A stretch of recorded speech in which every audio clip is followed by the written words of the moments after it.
Jadi mungkin di awal harus kita mungkin saya kasih gambaran dulu mungkin ya.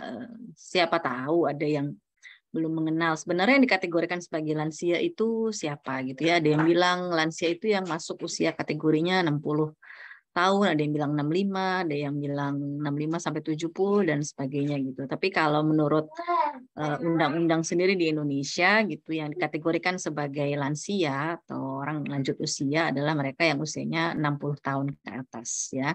Meskipun kalau WHO sendiri itu mengkategorikan lagi ada yang istilahnya elderly gitu ya. 60 sampai 74, kemudian ada yang istilahnya tua gitu ya 75 sampai 90 dan ada yang very old gitu ya 90 tahun ke atas. Nggak ada batasannya karena nggak ada batasannya umur manusia, tapi sejauh ini katanya umur tertua itu sekitar 120 tahun itu. Nah, kemudian secara diprediksikan gitu ya berdasarkan data lansia dari BPS gitu ya diprediksikan bahwa dari tahun ke tahun jumlah lansia itu akan semakin meningkat ya, bahkan prediksinya sampai tahun 2045 gitu ya akan sekitar 19% gitu ya jumlah populasinya, dan akan agak berkebalikan dengan jumlah bayi di Indonesia gitu. Lansianya naik, bayinya turun. Tentu ini dipengaruhi dengan berbagai faktor gitu ya. Tapi yang saya tekankan di sini adalah untuk saat ini sendiri data terakhir tahun 2021 ada sekitar 29,3 juta jiwa lansia di Indonesia, atau sekitar 10%-an lansia, hampir 11% lansia di Indonesia. Ini menunjukkan kalau memang populasi lansia di Indonesia itu cukup besar gitu ya, dan harus menjadi perhatian bagi banyak pihak gitu ya, masyarakat, pemerintah gitu ya. Nah, lansia ini gitu ya, kita tahu kalau secara perkembangan itu seringkali ada beragam perubahan memang yang terjadi ketika seseorang berada di periode lansia ini, atau kalau dalam tahap perkembangan itu masuk dewasa akhir gitu ya. Yang paling kelihatan biasanya perubahan fisiknya, tuh kan, seperti biasanya kulitnya mulai berkerut gitu ya, kemudian penglihatan, kemampuan sensoriknya juga mengalami penurunan, biasanya penglihatan, pendengaran gitu ya. Kemampuan kognitifnya juga beberapa ditengarai mengalami penurunan, kayak kemampuan atensinya gitu ya. Jadi kemampuan untuk memperhatikan banyak hal dalam satu waktu itu katanya mengalami penurunan.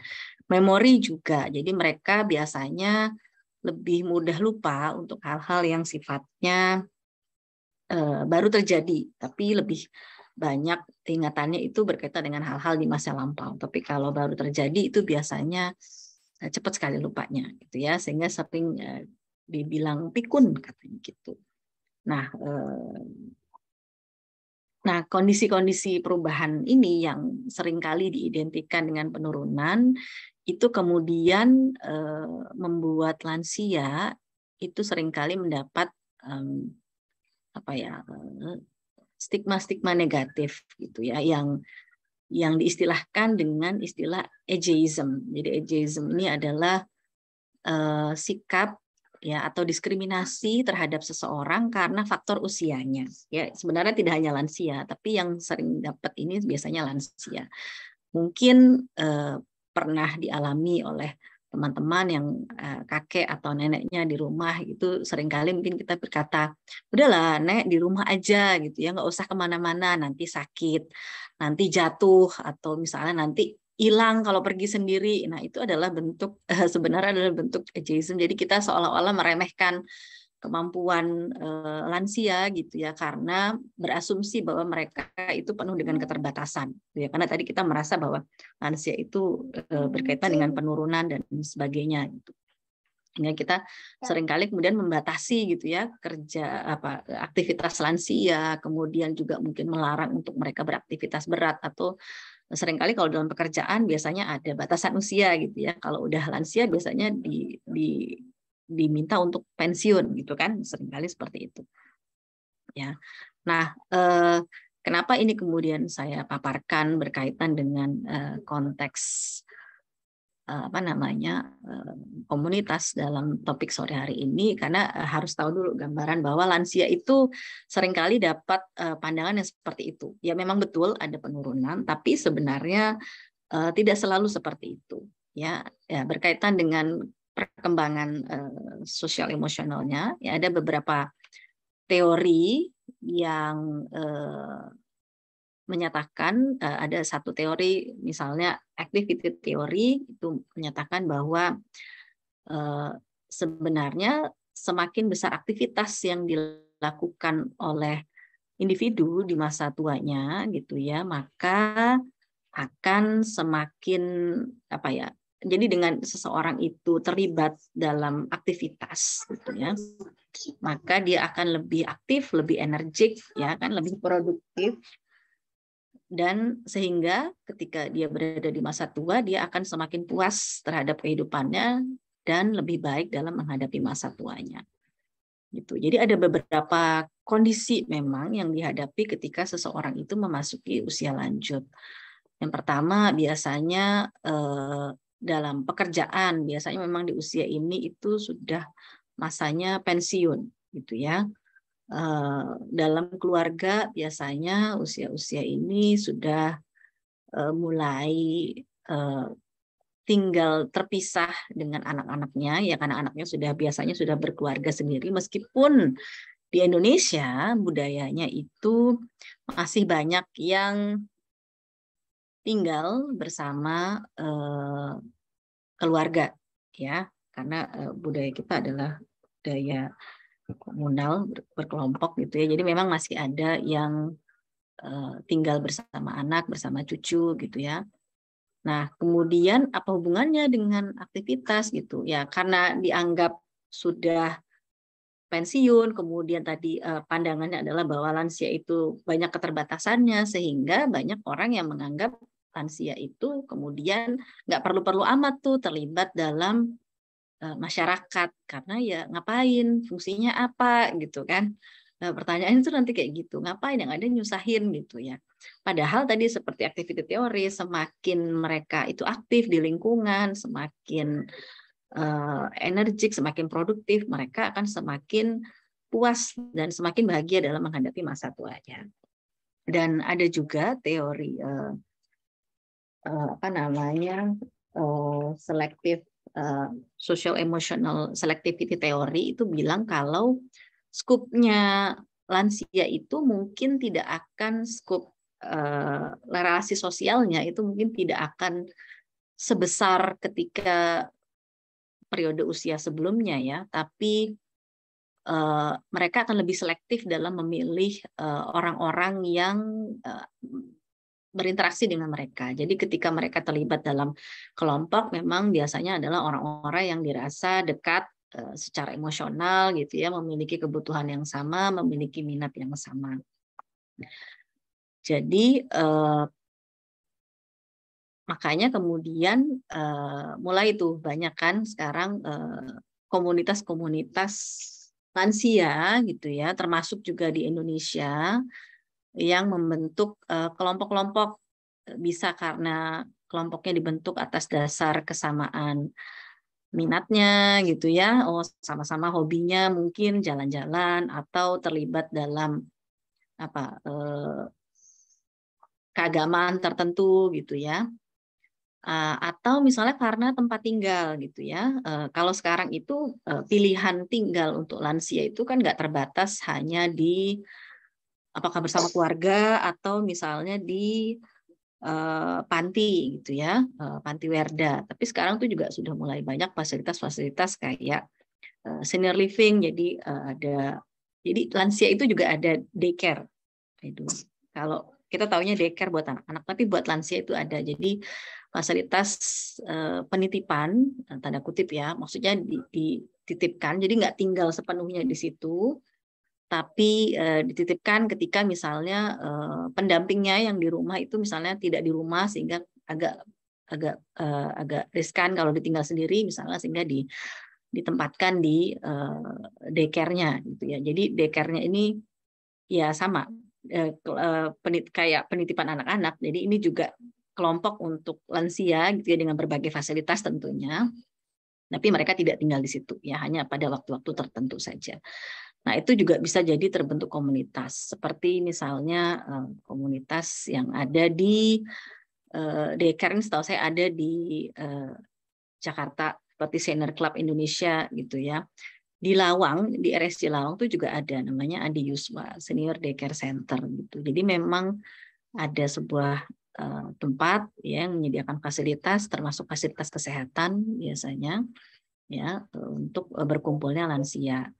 Ada juga misalnya paguyuban yang memang dibentuk oleh lembaga masyarakat gitu ya, yang ada di wilayah-wilayah tertentu di daerah atau di lingkungan tempat tinggal gitu. Itu juga banyak. Akhirnya bentuk paguyuban yang kemudian mengumpulkan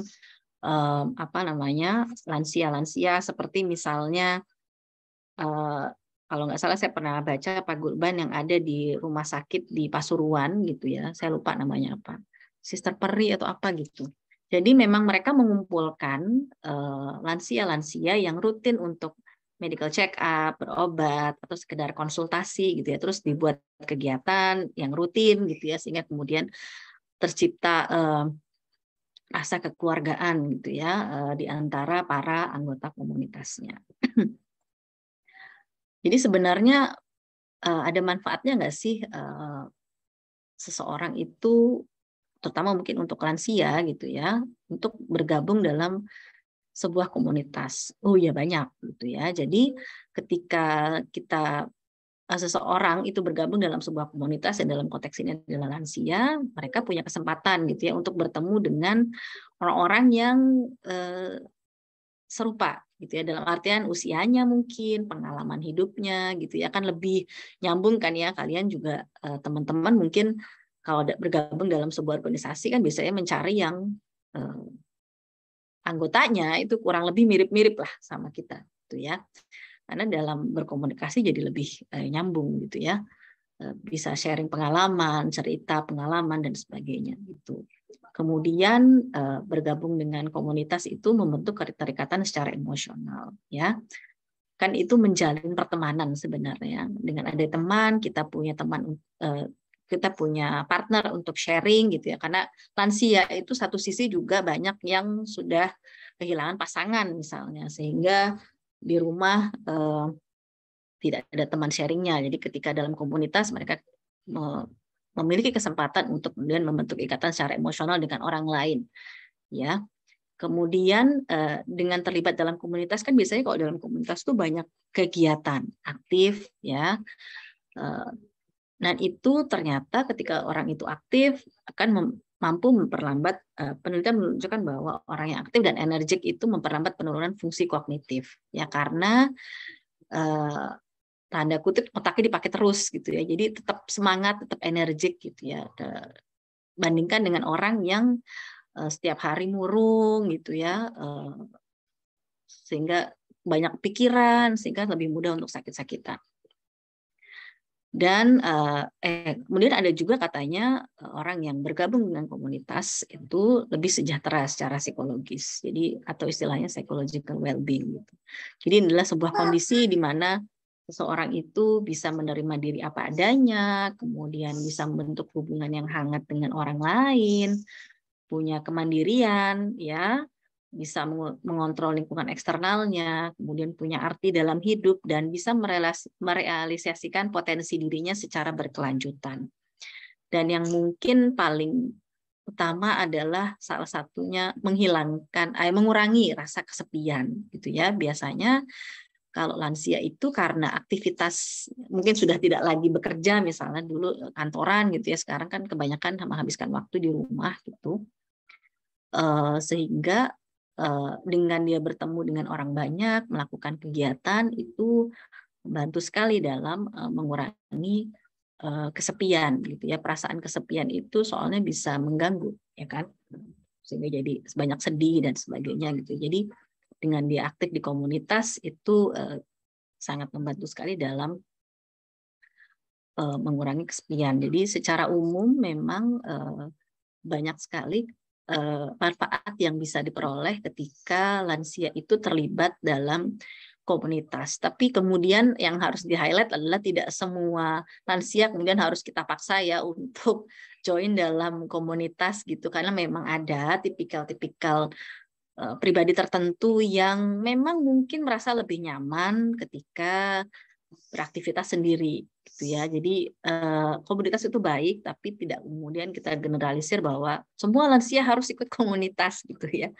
Enggak juga begitu. Tapi ya komunitas memberikan lebih banyak manfaat ketimbang misalnya tidak mengikuti komunitas. Saya rasa itu saja dari saya, Mbak siapa tadi ya?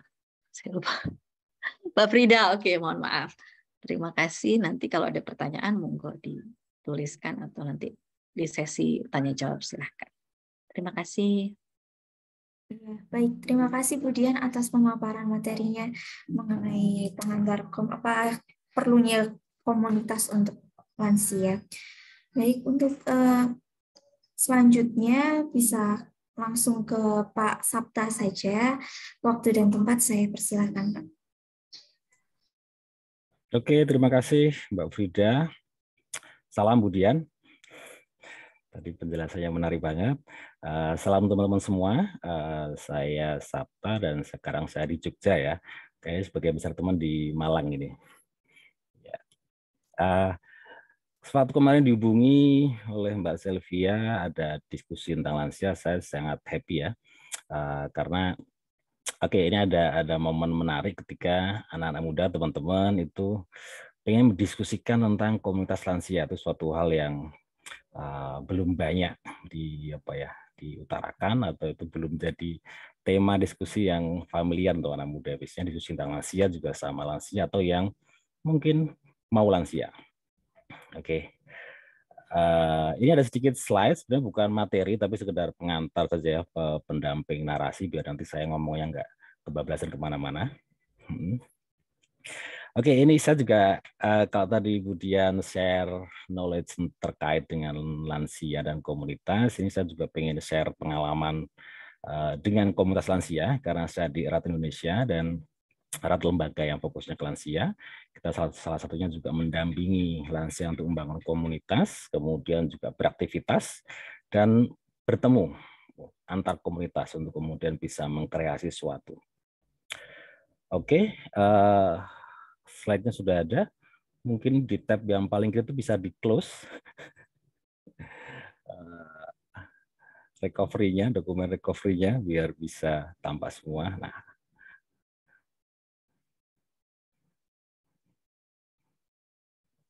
ya yang kiri lagi. Nah, di bawahnya recovery. Biar bisa terlihat full screen. Frida. Oke, saya sambil aja ya untuk berbagi cerita terkait dengan komunitas lansia. Kalau tadi Bu Dian sudah menyampaikan tentang pentingnya lansia berkomunitas, ini dalam pengalaman saya dan teman-teman, itu suatu hal yang kemudian perlu saya ini berbicara bagi teman-teman yang masih muda ya, untuk memahami lansia juga bahwa satu hal yang perlu kita tanamkan sebelum kemudian kita mencoba katakanlah bereksperimen atau melakukan intervensi atau mendorong adalah tentang keberagaman dan lansia dan keberagaman. Artinya seperti aja kita, teman-teman semua di sini pasti punya beragam hal yang kemudian menjadi kita masing-masing adalah unik. Bahwa kita punya masa lalu yang berbeda, kita punya background sosial budaya yang berbeda, mungkin juga posisi kita di masyarakat berbeda, kemudian tentang bagaimana secara ekonomi kita juga belum tentu sama, pendidikannya bisa berbeda. Nah, hal-hal itu adalah menjadi determinan atau faktor-faktor yang mempengaruhi bagaimana seorang lansia itu sekarang ada. Dan ini berkaitan dengan apa sih yang menjadi hal yang dibutuhkan oleh mereka. Ketika kita bertemu misalkan dengan seorang lansia yang beliau adalah pensiunan pejabat, seorang bapak-bapak misalnya ya, berusia 70 tahun plus, oke, secara status sosial beliau punya posisi yang sangat baik, ekonomi sangat baik. Kemudian beliau punya keluarga, punya anak, dan sebagainya yang ternyata punya support yang bagus kepada si kakek atau si ayah ini. Tentu apa yang menjadi kebutuhan apa yang menjadi harapan bagi si kakek atau si bapak ini akan berbeda dengan lansia lain yang barangkali usia sama, kakek juga, bapak-bapak juga, tapi dia punya background adalah seorang tukang beca. Harapan barangkali juga beliau tidak menikah.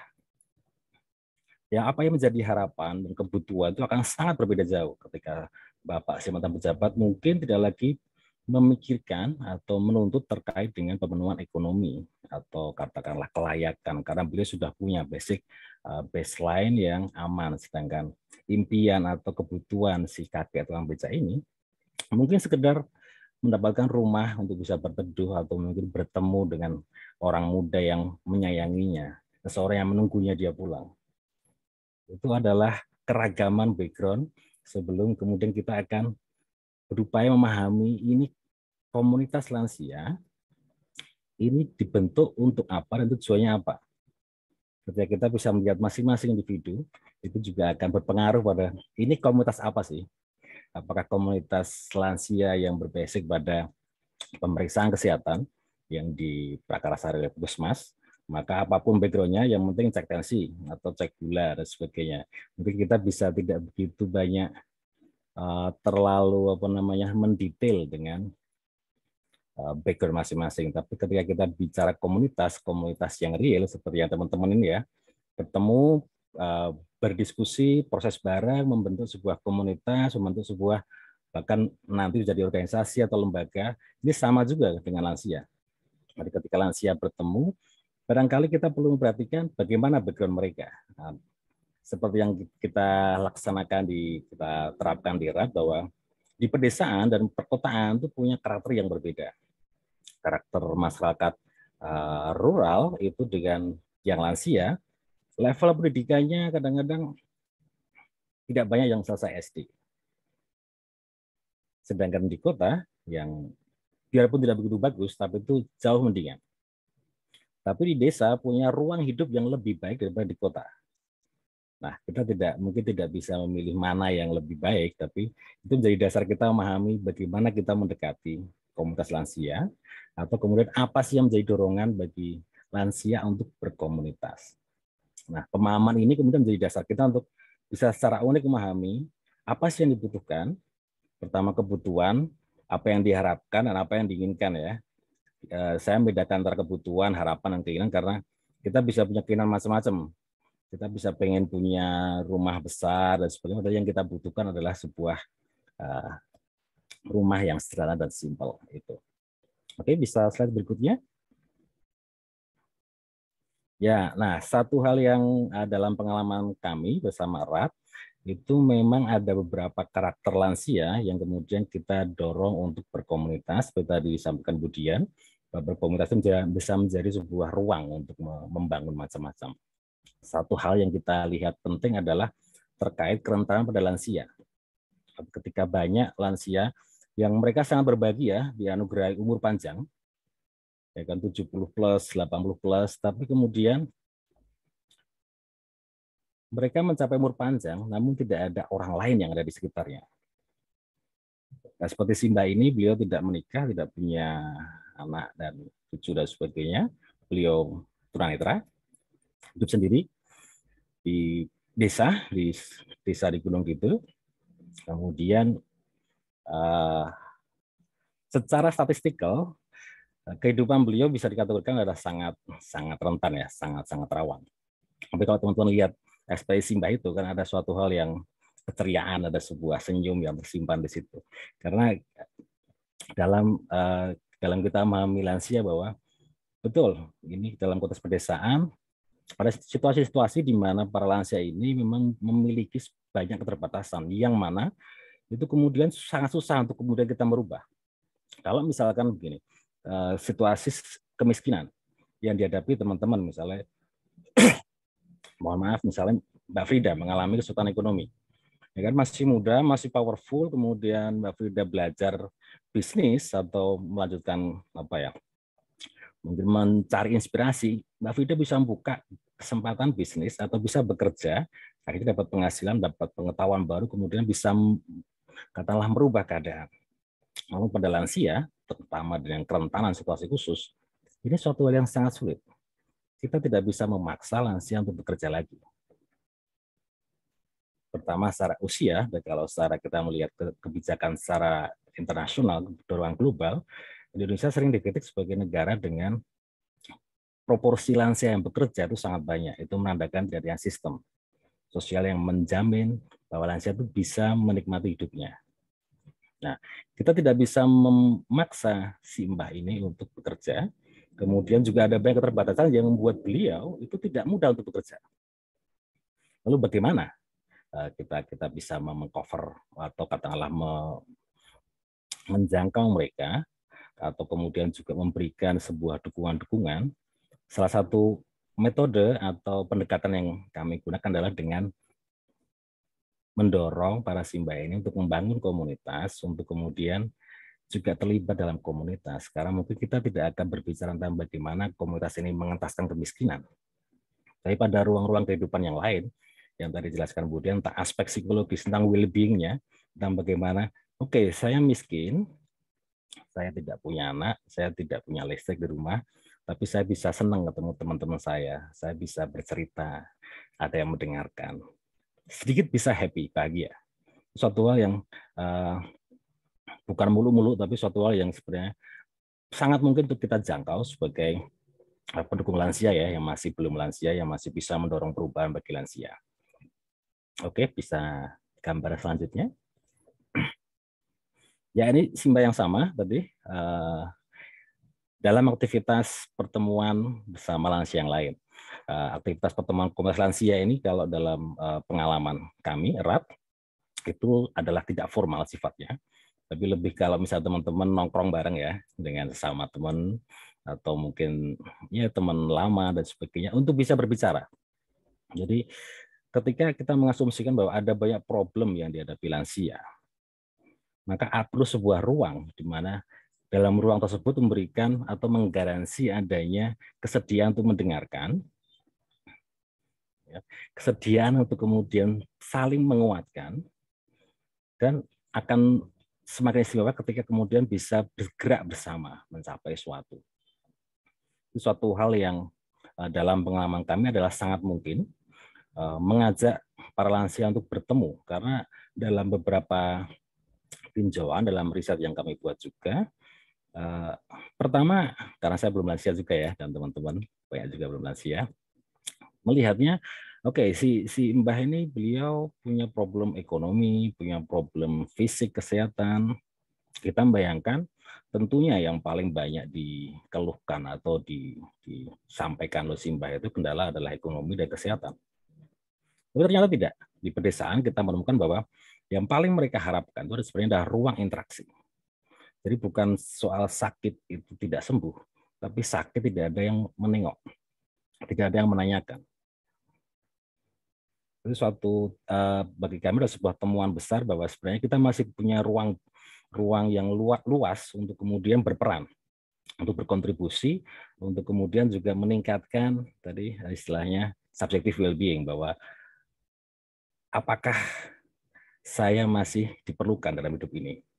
Yang kita datang, kita akan menyatakan pada simbah tersebut bahwa iya, saya perlu simbah, saya akan dengarkan cerita simbah, saya akan bercerita juga, sehingga motivasi untuk hidup bagi yang sudah sangat sepuh ini seperti dalam gambar, itu setidaknya ada walaupun katakanlah ya, akan berkembang seiring dengan interaksi kita. Itu bisa lanjut gambar berikutnya. Nah, kemudian saya tadi sebenarnya mengikuti kira-kira apa sih gambaran aktivitas dari komunitas lansia. Sebenarnya kalau misalkan kita berbicara secara formal di aspek pemerintahan, pertemuan komunitas itu fokusnya adalah kesehatan, kemudian mungkin soal pendataan dan sebagainya. Tapi sebenarnya ketika komunitas ini kita fungsikan sepenuhnya, tidak masalah apakah itu lansia, apakah itu anak muda, bahwa komunitas seperti hanya ruang belajar ini ya, itu adalah tempat untuk berbagi, berekspresi, berbicara, dan terutama terkoneksi. Dan dalam komunitas lansia ini ada satu aspek yang sebenarnya bagi kami tidak bisa dilepaskan, bahwa dalam komunitas lansia itu sangat membutuhkan support anak muda. Makanya tadi sampaikan kalau sangat senang dengan teman-teman muda diskusi tentang lansia, karena terhubung ini bukan sekedar terhubung dengan sesama lansia, tapi terhubung dengan dunia yang sekarang. Karena kalau dari data, kemudian dari situasi real di Indonesia, banyak sekali, hampir sebagian besar lansia, mungkin 80% di Indonesia, itu yang tidak terkoneksi dengan internet. Nah, artinya maksudnya kalau kita teman-teman bisa mudah berkomunikasi dengan sosmed, dengan telepon, mereka tidak. Jadi ketersambungan dengan dunia yang sekarang ini harus kita support melalui komunitas. Ketika ada pertemuan komunitas, itu juga bisa hadir anak muda yang mendukung. Setidaknya kemudian menegaskan kepada para lansia bahwa di dunia yang sekarang sangat maju dalam perkembangan yang mungkin mereka susah pahami, itu masih ada kesempatan bagi mereka bahwa mereka berhak menikmati perkembangan teknologi. Teknologi bukan hanya untuk orang muda, bukan hanya orang yang mampu beli smartphone, tapi itu siapapun. Jadi kita juga dalam komunitas juga mengajak para simpan untuk melihat dunia yang lebih luas lagi. Oke, bisa slide selanjutnya. Nah, biar lebih cepat, ini beberapa gambaran aktivitas komunitas. Ini yang kita support di Gunung Kidul. Jadi seperti tadi, lansia bertemu, ngobrol, kemudian berbicara, sharing, melakukan suatu hal yang menyenangkan buat mereka. Dan sebenarnya di sini, seperti teman-teman lihat, ada yang memfoto. Berarti kan pasti ada anak mudanya ya. Kemudian itu membuat para lansia dalam berkumpul, dalam beraktivitas itu merasa mereka juga dibutuhkan adanya dengan kehadiran anak muda. Ini satu bentuk aktivitas yang paling mungkin dan paling sering dilakukan, tidak cuma di kayak gunung gitu, tapi saya yakin juga di mana-mana. Oke, kemudian slide selanjutnya. Next slide, Mbak.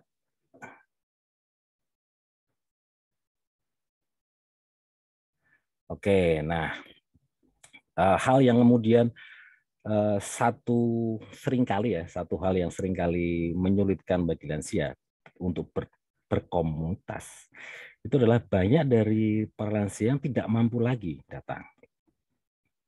Karena ada beberapa yang kemudian dari gambar ini yang mereka yang sudah kesulitan untuk melakukan mobilitas dalam bergerak atau bepergian, ada kesulitan, maka keberadaan komunitas sendiri tidak hanya terikat pada kehadiran lansia di sebuah momen. Hanya kita bertemu di hari Kamis, maka yang nggak datang itu nggak niat. Itu sangat berbeda dengan lansia, karena banyak lansia yang memang mereka pengen, tapi ada kendala fisik atau jarak. Bagi di pedesaan ya, mungkin pedesaan yang katakanlah kalau mungkin di lereng pegunungan jelas mungkin jaraknya bisa 2 kilo, 3 kilo untuk bisa bertemu. Nah, maka aktivitas komunitas itu adalah kemudian bisa saling menguatkan. Seperti dalam gambar ini adalah ketika lansia yang masih aktif, lansia yang masih gesit, itu juga menjangkau lansia yang lain. Ini suatu hal yang sangat powerful dalam arti mereka seperti dikunjungi temannya untuk kemudian bisa mengetahui apa problemnya, barangkali kalau pas katakanlah dari desanya ada bantuan dan sebagainya, kita juga bisa menyalurkan, bisa memantau kondisinya. Kemudian di dalam gambar ini Simbah Putri menjangkau Simbah Putri, itu memungkinkan bagi para lansia yang kesulitan untuk bepergian itu bisa menceritakan problemnya apa. Jadi suatu hal yang simple ketika komunitas tidak terikat pada siapa yang datang, tapi bagaimana menjangkau yang lain yang tidak mampu atau kesulitan untuk datang. Oke, slide berikutnya. Nah, ini yang seperti tadi saya sampaikan, pentingnya anak muda. Ini kebetulan kita pas itu ada pertemuan hybrid lansia di Gunung Kidul dengan lansia di Jawa Barat. Kita nonton bareng. Artinya perlu pakai Zoom juga. Tapi jelas para lansia tidak kesulitan menggunakan smartphone-nya untuk Zoom masing-masing. Jadi kita harus mendampingi sebagai yang muda menyetelkan proyektor, kemudian ngambil gambar dan sebagainya. Mungkin kalau untuk teman-teman mahasiswa, pertemuan online kayak Zoom itu kan nggak ada istimewanya ya. Tinggal nyalain HP, selesai. Tapi buat para Simbah, yang mereka nggak tahu Zoom itu apa, internet itu apa, itu suatu hal yang istimewa. Bahwa, oh saya bisa bertemu, ngobrol dengan lansia Jawa Barat, walaupun ternyata bahasanya beda. Sini bahasa Jawa, sana bahasa Sunda, nggak ketemu. Tapi kan malah lucu jadinya ya. Nah, ini ruang-ruang yang sebenarnya seolah-olah seperti apa relevansinya lansia ikut Zoom, tapi ini juga bagian dari perspektif bahwa kita membawa bahwa setiap orang berhak menikmati untuk bisa bertemu dengan yang lain, dan kita mensupport itu. Dan kalau tidak ada yang mudah, tentu dalam gambar ini pertemuannya nggak akan jadi. Jadi komunitas lansia itu akan menjadi semakin kuat jika teman-teman yang muda itu memberikan support, terutama di hal-hal yang kemudian para lansia itu merasa kesulitan dalam menjalaninya. Oke, berikutnya, Mbak. Slide berikutnya. Nah, ini ada gambar beliau seniman lansia Bapak. Apa ya? Proses komunitas itu sering menjadi sebuah pertukaran. Jadi bukan untuk dihargai berapa harganya, nilainya ya. Tapi ketika mungkin teman-teman bisa bayangkan kalau teman-teman senang gambar, kemudian ada teman atau kenalan datang memuji gambar. Ya kan? Gambarmu bagus sekali, boleh aku minta? Mungkin kita nggak ada bicara soal berapa rupiah, tapi pada betapa rasa dibutuhkan bahwa saya itu bisa membuat orang lain senang, itu bisa muncul di situ. Dan ini juga bisa terrefleksi dalam komunitas bahwa hobi atau kesenangan seorang lansia bisa dipertukarkan atau disampaikan, dibagi pada yang lain. Dan ini bukan semata-mata nilai rupiah. Ketika si bapak ini merasa dia nggak akan keberatan ketika lansia lain minta digambarkan selama masih memiliki. Ini suatu pertukaran kisah, pertukaran nilai yang kemudian ditandai tidak pada uangnya, tapi pada rasa yang terbentuk di dalamnya. Oke, bisa lanjut. Nah, ini video ekspresi kita ajak untuk berkreasi ya. Mungkin teman-teman kalau pengen lihat bisa di YouTube-nya Arab Indonesia, bisa dicek ada beberapa. Nah, ini tadi kita bicara soal lansia yang rentan dan pentingnya melihat keberagaman. Dalam foto ini adalah namanya Mami Ruli, beliau adalah lansia waria. Dan tapi punya jiwa seni yang sangat kuat. Problem lansia waria itu sangat berbeda dengan lansia laki-laki atau perempuan. Dan kita bukan akan mendiskusikan soal perspektif atau sikap ya, tapi lebih pada bagaimana ada beragam lansia di Indonesia. Seperti tadi lansia yang soliter, disabilitas, ada lansia waria, ada lansia penghayat, ada lansia korban kekerasan. Ya. Ada banyak beragam karakter lansia yang kemudian juga mempengaruhi karakter komunitasnya. Karakter komunitas lansia waria problemnya sangat berbeda. Ini salah satu karena para lansia waria itu punya pengalaman bermain di seni, maka berekspresi di jalur seni ada suatu hal yang menyenangkan seperti nostalgia. Ini suatu mungkin tidak akan mudah bagi lansia di pedesaan karena ketemu kamera mereka deg-degan. Tapi kalau untuk lansia waria, suatu hal yang sangat bisa dinikmati. Oke, bisa lanjut?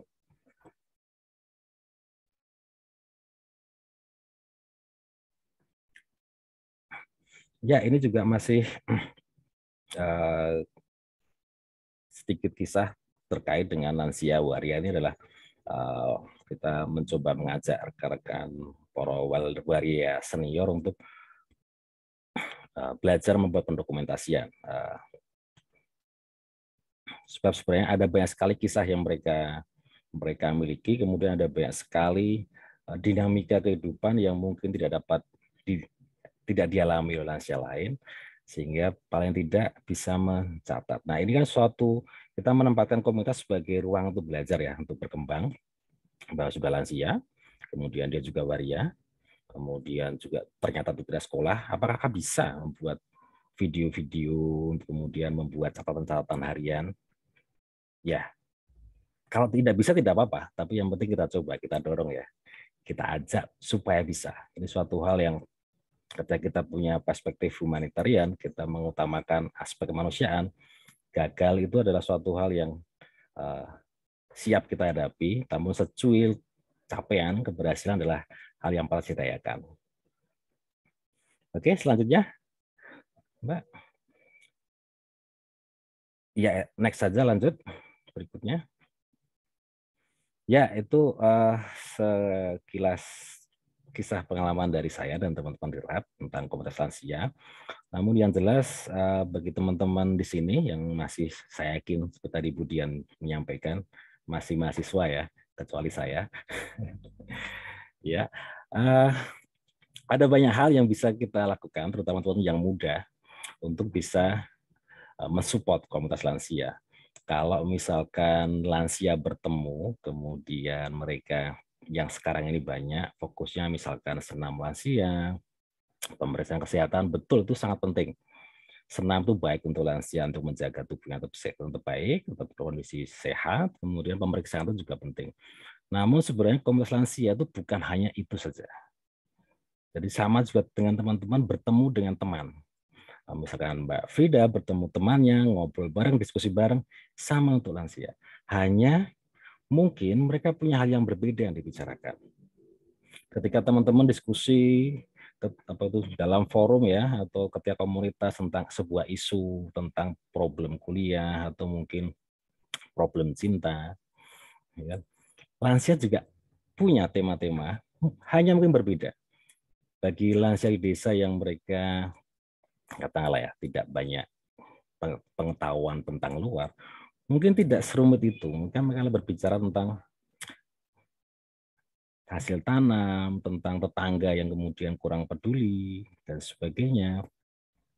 Hanya dalam pengalaman kami, dan saya yakin juga teman-teman muda itu pasti bisa, bahwa ketika kita mensupport lansia dan komunitas, bukan mereka yang perlu memahami kita, tapi kita yang perlu memahami para lansia.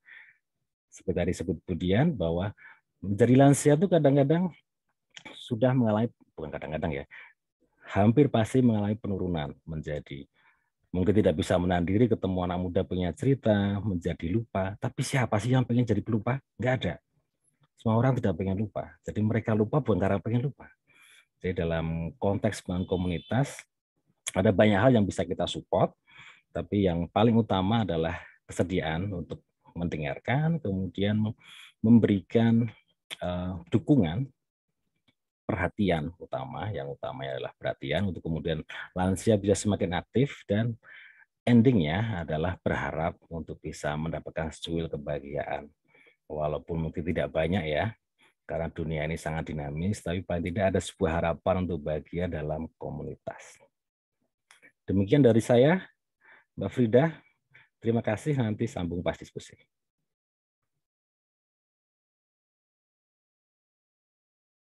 Iya, baik. Terima kasih Pak Sabta atas pemaparan materinya yang sangat baik. Jadi dapat disimpulkan dari Budian, untuk manfaat dari komunitas lansia itu dapat membentuk keterikatan emosional, memperlambat penurunan kognitif, lebih sejahteranya secara psikologis, dan mengurangi rasa kesepian bagi lansia. Dan untuk dari pemaparan Pak Sabta, bahwa komunitas lansia ini juga mensupport lansianya. Jadi pelibatannya itu melalui lansianya itu tersendiri, seperti pertemuan dengan lansia komunitas, penjangkauan lansia rentan, menggambar ataupun melukis, dan produksi video ekspresi lansia. Sebelum memulai untuk tanya jawab dengan teman-teman, kita dapat sesi dokumentasi terlebih dahulu nih Pak Bu, yang akan dipandu oleh Kak Selvi. Kak Selvi, saya persilakan. Baik, terima kasih Kak Frida. Bagi teman-teman yang belum on cam, dipersilakan on cam terlebih dahulu karena kita akan melakukan sesi dokumentasi.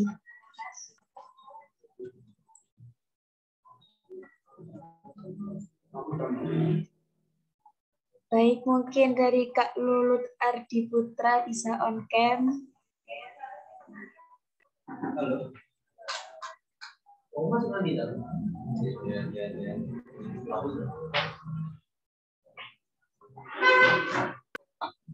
Baik, untuk sesi dokumentasi kali ini ada 2 gaya. Yang pertama yakni gaya formal, akan saya hitung 1 sampai 3.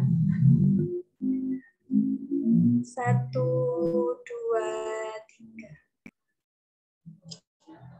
3. Selanjutnya gaya bebas. 1, 2, 3. Baik, terima kasih kepada teman-teman yang sudah meluangkan waktunya untuk on cam. Baik, saya kembalikan kepada Kak Frida. Ya, baik. Terima kasih Kak Selvi. Selanjutnya, bagi teman-teman yang ingin bertanya, bisa langsung raise hand atau mungkin dapat menuliskan di kolom chat ya. Apakah teman-teman ada yang ditanyakan?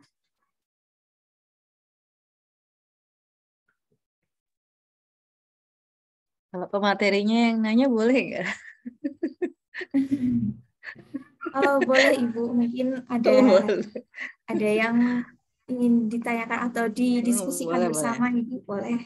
Ya, ya saya tadi tertarik sekali gitu ya dengar materinya. Saya panggilnya Mas aja lah, kayaknya umurnya nggak beda-beda jauh lah ya Mas sama saya ya.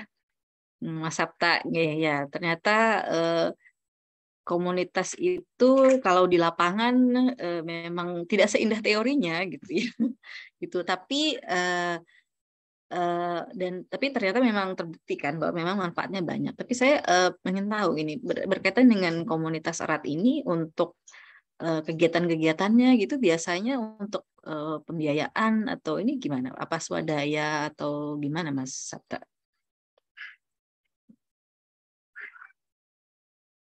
Iya. Baik, terima kasih Bu Dian. Pak Sabta boleh silakan langsung dijawab. Oke, boleh langsung ya. Oke, thank you. Berarti saya manggilnya Mbak juga ya, Mbak Dian ya. Ya, kalau tentang biaya, memang kalau selama ini kita daerah memang memberikan support ya. Kalau pertemuan misalkan yang aktivitas komunitas yang lingkupnya besar, seperti pertemuan dengan komunitas lain. Tapi sebenarnya kalau seringnya yang ketemu di komunitas itu kan suatu hal yang agak rutin, agak mudah ketemunya.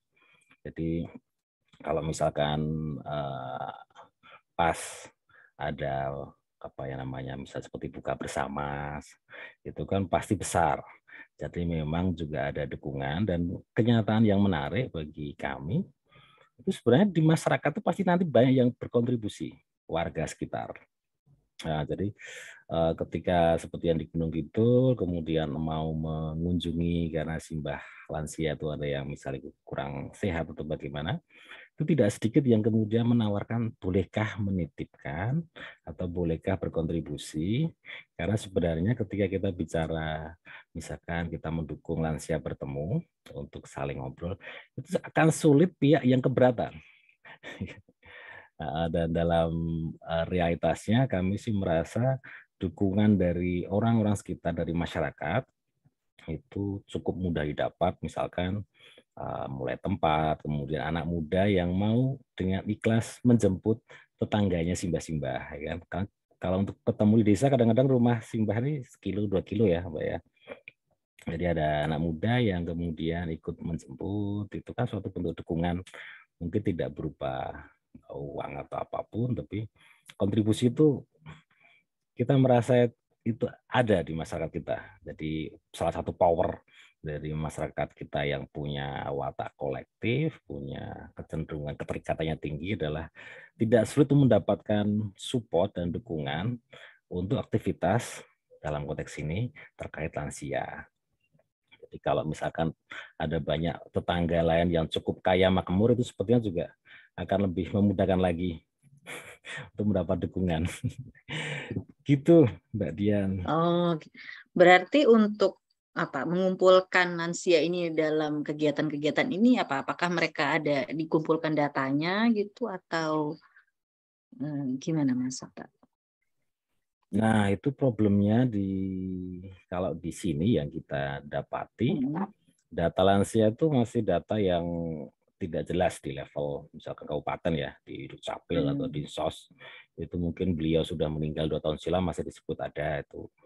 Jadi kalau kita akan menggunakan tapi menggunakan pendekatan snowball yang utama, karena kan itu kan seperti di kampung ya. Itu kalau misalnya ada pertemuan lansia mungkin masih 15 orang dan menarik, itu karena menyebar ke lansia yang lain, sehingga betul tadi Mbak Dia menyampaikan tidak boleh memaksa ya, tapi kan nanti akan semakin banyak yang pengen. Adalah semakin luas dari satu dusun ke desa, kemudian ke desa-desa sekitarnya. Ketika kemudian banyak lansia yang kok saya nggak diajak, bolehkah saya ikut? Jadi bagi kami memang tidak ada data yang pasti, kita nanti dalam prosesnya, dalam pertemuan itu yang baru dapat datanya. Karena kalau data dari pemerintah agak susah diandalkan dalam tingkat lansia, apalagi yang lansia terutama di pedesaan ya, karena yang wilayahnya luas banget.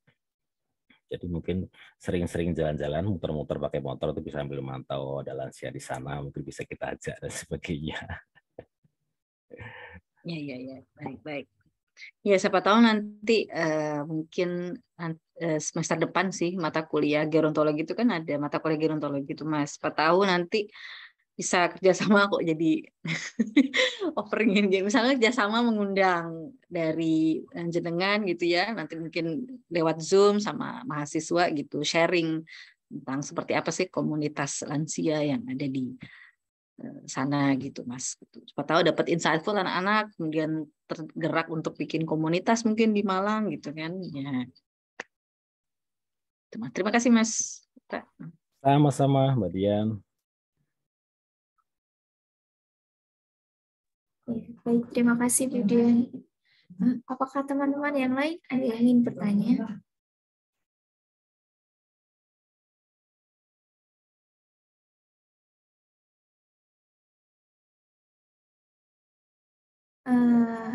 Saya ingin bertanya untuk Bu Dian dan Pak Sabta.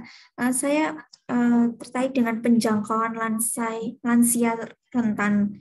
Untuk kegiatan ini secara spesifik itu apakah hanya datang untuk mengobrol, untuk diajak bercerita saja, atau ada kegiatan lainnya yang untuk lansia rentannya ini tadi? Kalau saya lihat dalam fotonya itu kan tadi kayak kayak nggak bisa berdiri gitu ya Pak. Nah itu apakah ada kayak latihan berjalan juga atau cuman diskusi bercerita aja itu Pak? Boleh diceritakan Pak? Oke, terima kasih Mbak Frida. Ya, penjangkauan tuh sebenarnya ada banyak banget yang bisa dilakukan ya dengan penjangkauan. Tapi yang pertama itu main dulu memang. Jadi kan seperti kayak Mbak Frida nengok teman ya. Oke, udah ketemu. Yang penting ketemu dulu kan. Kemudian mungkin si teman tuh punya problem ya. Misalnya dia lagi sakit. Kemudian dia butuh apa, atau kemudian ternyata dia lagi meradang hatinya karena habis putus misalkan ya. Oke, bawakin apalah bukan buah. Nah, penjangkauan tuh bermula dari situ. Kita tidak mungkin memperlakukan penjangkauan secara sama, tapi kita menjangkau tuh untuk tahu problemnya. Jadi seperti dalam proses ya, yang tahun lalu itu ada ternyata lansia yang tidak punya KTP. Nah, beliau itu sehat, dia itu pedagang produktif, kebetulan juga hidup sendiri. Nah, jadi penjangkauan itu, jadi kita punya informasi tentang apa yang bisa kita support. Oke, beliau tidak punya ID card, maka nggak dapat bantuan apa-apa dong dari pemerintah. Nah, maka kemudian teman-teman di komunitas mencoba menyambungkannya dengan kecamatan, dengan kantor Dukcapil, akhirnya setelah sebulan dapat. Nah, itu kan juga bentuk penjangkauan. Kita tahu problemnya apa, kemudian kita bisa menimbang kira-kira apa yang bisa kita nyatakan. Namun, dalam sisi yang paling sederhana, mengunjungi dan ngobrol itu sudah sangat luar biasa. Kalau dalam konteks yang kebetulan kita sedang dalami, itu tentang lansia soliter, lansia yang hidup sendiri, mereka yang mungkin jarang ketemu orang lain ngobrol, itu ketika misalkan Mbak Frida datang mampir sekedar tanya apa kabarnya Mbah, itu mereka super happy. Itu sudah memberi spirit baru kan, weh. Aku kemarin ketemu anak muda mampir karena kehujanan terus berteduh ya. Tapi pertemuan-pertemuan dengan orang lain bagi banyak lansia itu suatu hal yang sekarang istimewa. Jadi penjangkauan itu mulai dari situ, dari kita melihat mereka sebagai masih manusia yang seutuhnya. Kemudian kita akan mengajak untuk yang lain seiring dengan proses kita berbicara. Kira-kira begitu, Mbak Frida? Iya, baik. Terima kasih Pak Sabta. Mungkin dari Budian, jika dilihat dari kegiatan seperti itu, dari sisi psikologis itu seperti apa? Apanya Mbak? Maksudnya, atau gini aja saya tekankan gini. Jadi kan tadi beberapa kali Mas Sabta ini nyinggung ya kalau disapa yang lebih muda, dan jadi ada beberapa penelitian belakangan ini itu menyatakan kalau istilahnya itu intergeneration relationship, jadi hubungan antar generasi gitu ya, itu manfaatnya sangat besar untuk lansia. Jadi pernah ada sebuah project gitu, jadi memasangkan lansia, tapi ini sama anak-anak sih, sama anak-anak gitu, mereka menghabiskan waktu sama-sama di panti kalau nggak salah. Itu manfaatnya sangat banyak untuk lansia. Jadi mereka lebih happy gitu ya.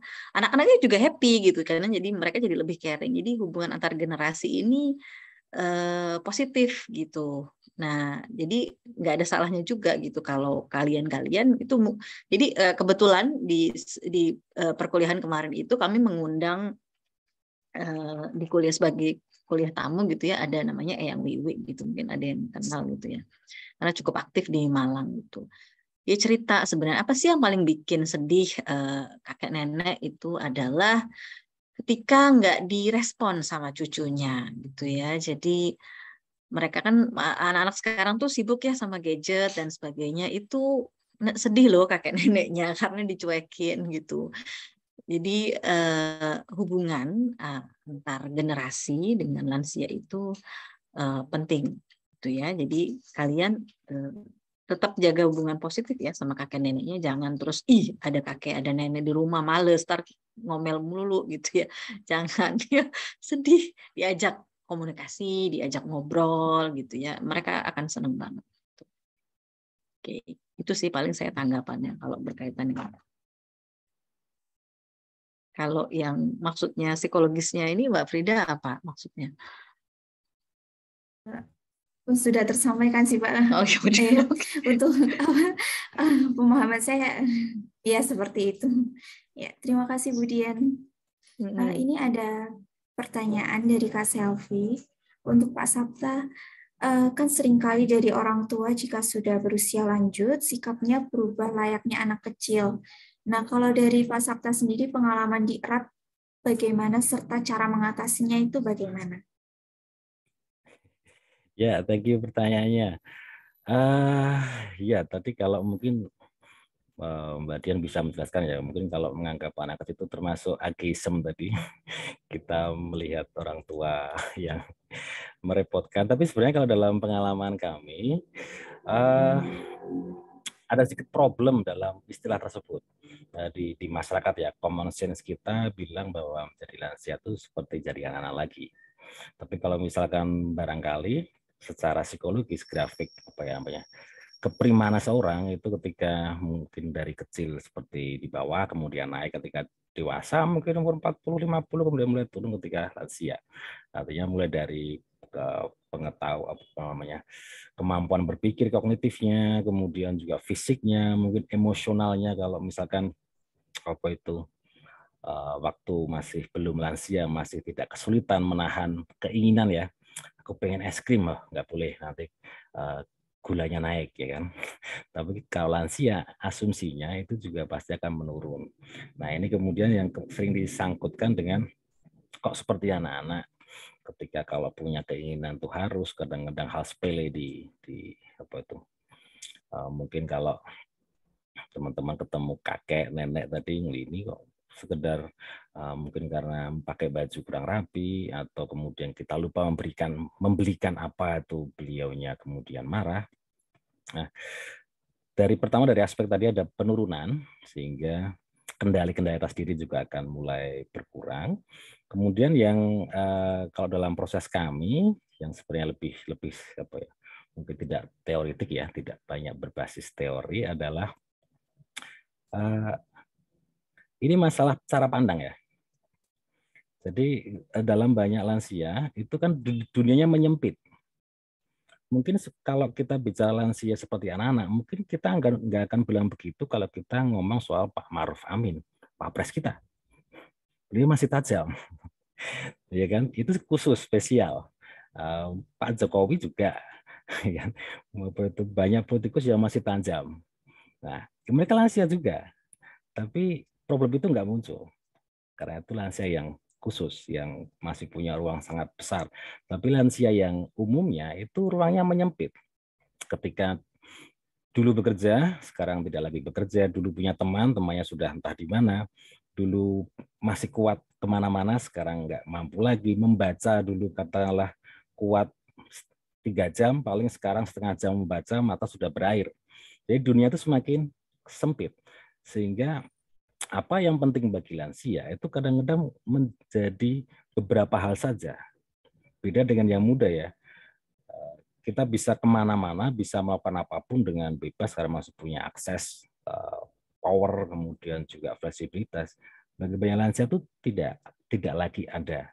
Kalaupun ada juga tidak begitu kuat, sehingga mereka akan lebih apa ya, secara subjektif kita melihatnya mereka akan lebih ngotot ketika suatu hal yang bagi mereka itu sangat penting. Jadi misalkan mungkin ada kakek atau nenek dari teman-teman kemudian menitipkan, aku pokoknya belikan barang ini apa, atau ya misalkan bibit tanaman di tempatnya Pak ini. Teman-teman, alah cuma bibit tanaman, besok aja Mbah, ngapain, ya kan? Kita sering begitu ya. Tapi mungkin bagi si Mbah, dia sudah punya banyak rencana bahwa tanaman ini untuk begini-begini, ini punya nilai penting dan sebagainya. Sehingga ketika kita tidak penuhi, yang bagi kita yang muda, alah apa bedanya Selasa sama Rabu belinya. Itu buat si Mbah itu suatu hal yang apa namanya susah untuk atau sulit untuk kemudian untuk tidak marah, untuk tidak bereaksi, untuk tidak ngambek, untuk tidak istilahnya aleman kalau di sini. Hal semacam itu yang kami temui, bahwa sebenarnya bukan mereka pengen menjadi seperti anak lagi, tapi selain di faktor adanya penurunan kemampuan berpikir, emosional, fisiknya, itu juga ada ruang yang semakin sempit, yang mana mereka menjadi semakin sensi ketika kita hanya punya 3 hal yang utama dalam hidup ini, anak atau anakku, cucuku, sama mungkin rumah. Ketika si anak tidak menelpon 2 hari, itu pasti ada situasi stres ekstrim di Simbah. Beda kalau yang masih muda, kita masih punya 400 hal yang dipikir ya. Mungkin kayak nggak telepon dengan kakak atau adik, no problem. Tapi bagi lansia, ketika yang utama tinggal beberapa hal, satu hal ini kemudian tidak ada kabar jelas, itu pasti akan ada gejolak. Mungkin mereka marah, mungkin mereka ngotot, mungkin mereka jadi manja, mungkin mereka apa ya, tadi istilahnya seperti anak, tapi sebenarnya ada latar belakang yang bisa kita definisikan. Oke, begitu Mbak, dari Mbak Selvi, maaf ya panjang jawabanku. Iya, terima kasih Pak Sabta. Ya, baik. Terima kasih Pak Sabta. Mungkin ada tanggapan dari Bu Dian? Ya, saya sih sependapat dengan pendapatnya Mas Sabta gitu ya. Jadi memang salah satu persepsi orang tentang lansia itu adalah karena seringkali melihat lansia itu jadi kayak anak-anak lagi. Ya betul, sebenarnya ya nggak begitu. Tapi kita harus menyadari kan kondisinya itu seperti apa.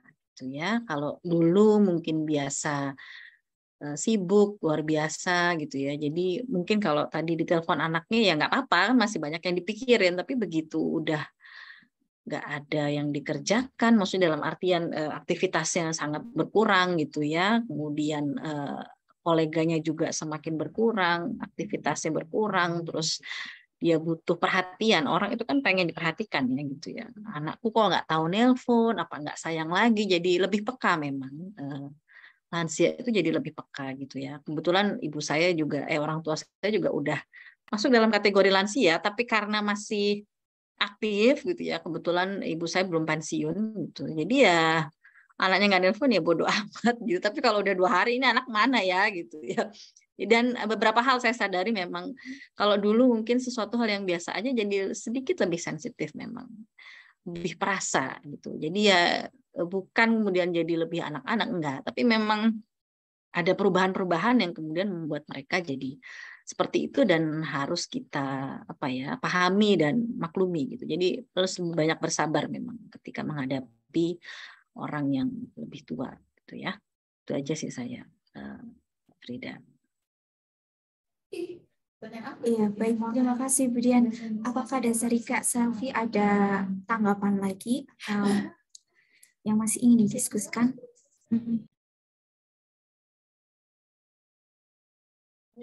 Sudah cukup Kak Frida.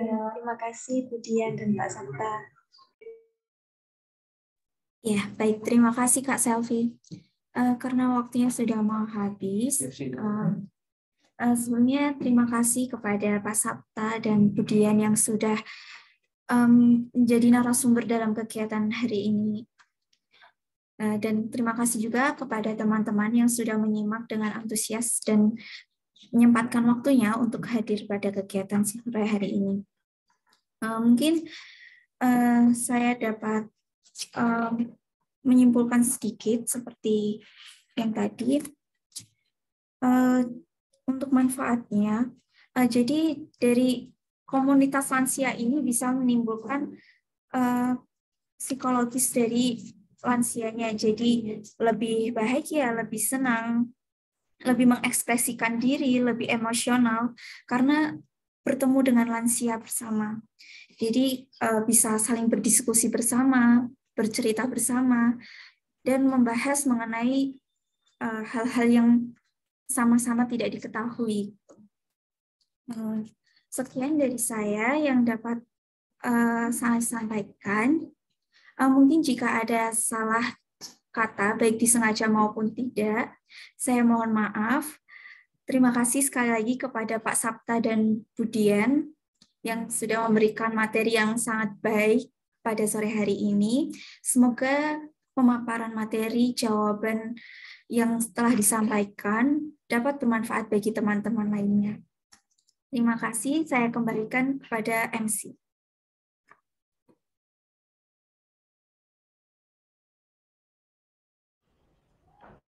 Baik, terima kasih Kak Frida.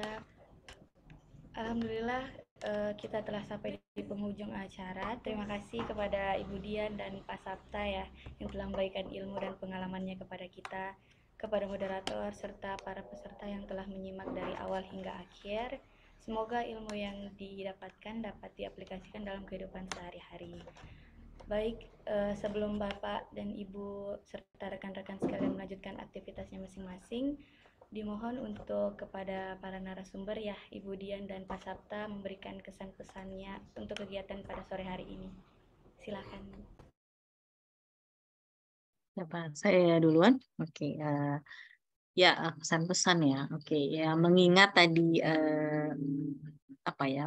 bahwa ternyata komunitas itu banyak manfaatnya untuk lansia gitu ya. Mudah-mudahan teman-teman setelah mendengarkan atau menyimak kegiatan kita sore hari ini itu bisa lebih aware gitu ya, lebih peduli dengan lansia yang ada di sekitarnya dan siapa tahu nanti kemudian tertarik untuk membangun komunitas yang memang basisnya untuk pengembangan lansia.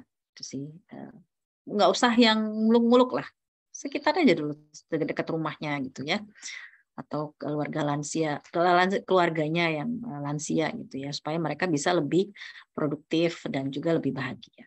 Itu aja saya. Monggo, Pak Sabta. Oke, terima kasih.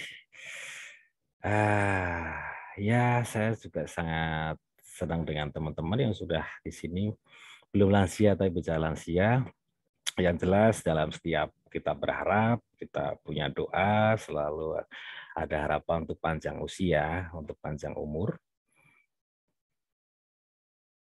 Dan tentunya untuk menciptakan atau menggapai harapan ketika kita panjang usia dan happy, maka kita perlu mendorong mereka-mereka yang sekarang sudah menjadi lansia untuk juga paling tidak bisa merasakan.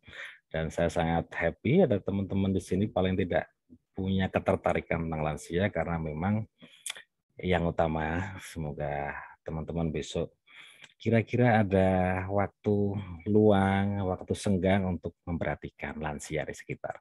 Seperti tadi Mbak Dia menyampaikan, paling dekat dulu aja. Oke, gitu dari saya. Thank you semuanya ya. Baik, terima kasih ya Pak Sabta dan Ibu Dian. Baik, sebelum kegiatan sore hari ini ditutup, mari kita berdoa sesuai dengan agama dan kepercayaan masing-masing. Berdoa dipersilahkan.